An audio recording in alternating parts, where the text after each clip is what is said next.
सब मेंबर्स ने कहा जब सरकार ये कह रही है कि सब वहाँ ठीक है और G20 की मीटिंग भी हो रही है तो इलेक्शन क्यों नहीं हो रहा है।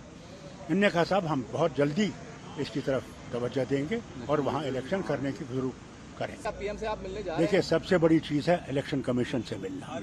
इसके मालिक प्राइम मिनिस्टर नहीं है, होम मिनिस्टर नहीं है, इसके मालिक इलेक्शन कमीशन है। हमने ये नहीं कहा कि किसके साथ चुनाव कराना चाहिए, हमने उनसे गुजारिश की है कि चुनाव कराए जाए, बस। हमें ऐसे कोई हमने नहीं कहा, हमने कहा जितनी जल्दी हो सके वो करिए कि डेमोक्रेटिक प्रोसेस वहाँ शुरू हो सके और लोगों की मुश्किलें दूर हो सके। उनकी तरफ से कुछ कहा गया सर? उनकी तरफ से कोई आपको यकीन दहानी है। उन्होंने कहा कि हम बिल्कुल इसी तरफ देख रहे हैं और बहुत जल्द से जल्द इसका हम लोग संविधान करेंगे। लेकर के आप लोग लगातार मांग कर रहे हैं कि सबसे पहले पूर्ण राज्य का दर्जा मिलना चाहिए। देखिए वो दोनों चीजें इकट्ठी हैं, कुछ चीज अलग नहीं है। कभी आपने सुना है किसी स्टेट को यूटी बनाना?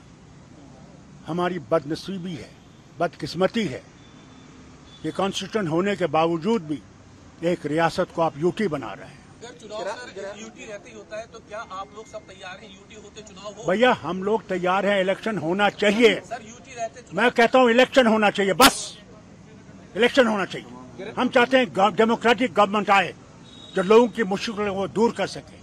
आज लोग मुश्किल में पड़े हुए हैं, कोई सुनने वाला नहीं है।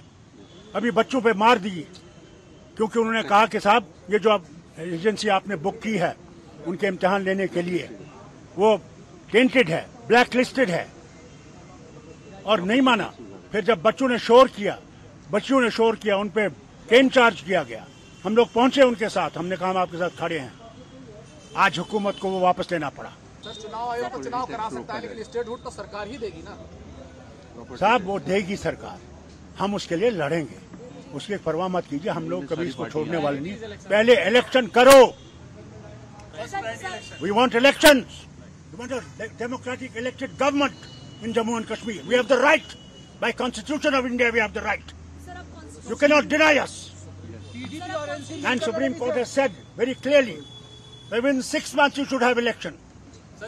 2014 we have had election. Today is 2023. What is wrong with us asking for election?